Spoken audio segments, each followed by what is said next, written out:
Sir, Shiv Sena आंदोलन केलेलं आहे तुमच्या विरोधामध्ये आरोप केलेला गाडी वगैरे घेतली त्याचं काय म्हणा?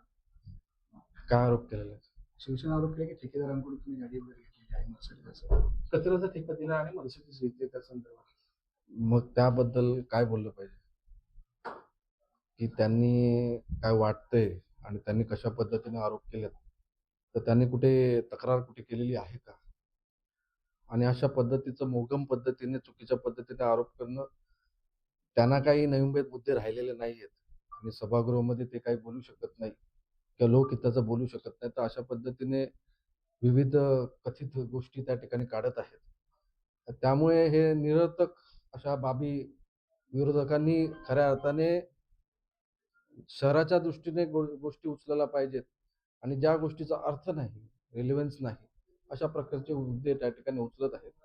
याविषयी मला नाही वाटत की काही बोललं देखील पाहिजे. कारण की तशा प्रकारचा काही आरोप किंवा काही गुन्हा वगैरे किंवा काहीच तशा प्रकारचं काहीच नोंद नाहीये. आणि सदर काही बाब असेल, तर त्यांनी तशा प्रशासकीय पटलावरती कोर्टामध्ये किंवा यंत्रणेकडे त्यांनी तक्रार करावी. मी काय करतोय, माझा काय वापर वगैरे आहे, तर त्या यंत्रणेला मी माझं उत्तर देईन. पण अशा प्रकारे फक्त स्टंटबाजी करण्याचं काम करत असतील, तर त्यांच्याकडे आता समजून जावं, लोकांनी समजून जावं, की विरोधकांकडे काहीच या शहरासाठी देण्यासाठी, शहराविषयी मुद्दा उचलण्यासाठी काहीच त्या ठिकाणी राहिलेलं नाहीये.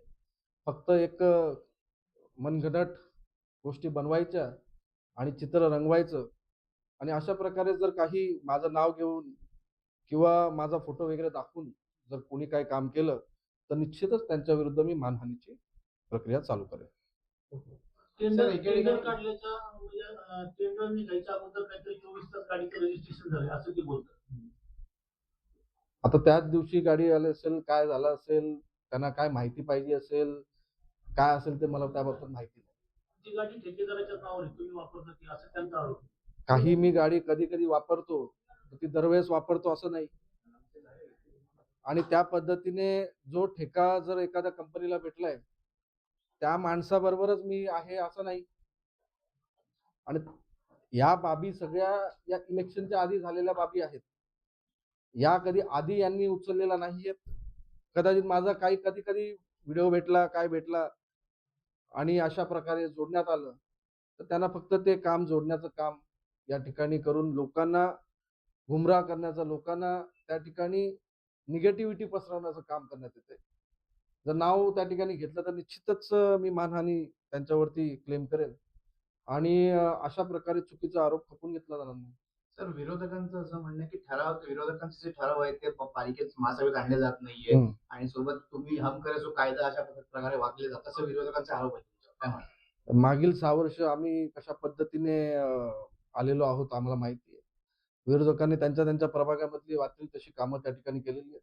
आता जर स्टँडिंगमध्ये बघाल तर विरोधकांचीच कामांची टेंडरची वर्कऑर्डर देण्याचे प्रस्ताव जास्त करून आलेले आहेत. आधीच त्यांच्या प्रशासकीय मंजुरी पास झालेल्या आहेत. आमची सगळेच नगरसेवक वंचित राहिलेले आहेत आणि त्यामुळे आता देखील जे गरजेचं आहे, यापुढे नवी मुंबई महापालिकेचा जो निधी आहे, जिथे गरज आहे, तिकडेच त्या ठिकाणी काम केलं जाईल.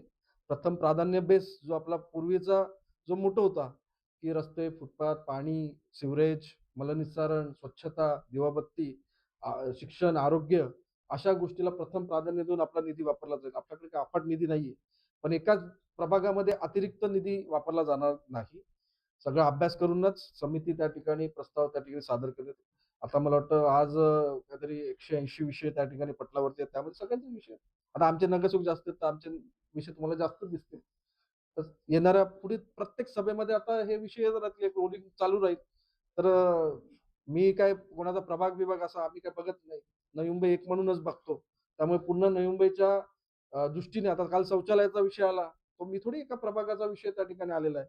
हा शौचालयाचा विषय पूर्ण नवी मुंबईच्या जनतेचा विषय त्या ठिकाणी मांडलेला आहे. Okay, thank you. हिंदी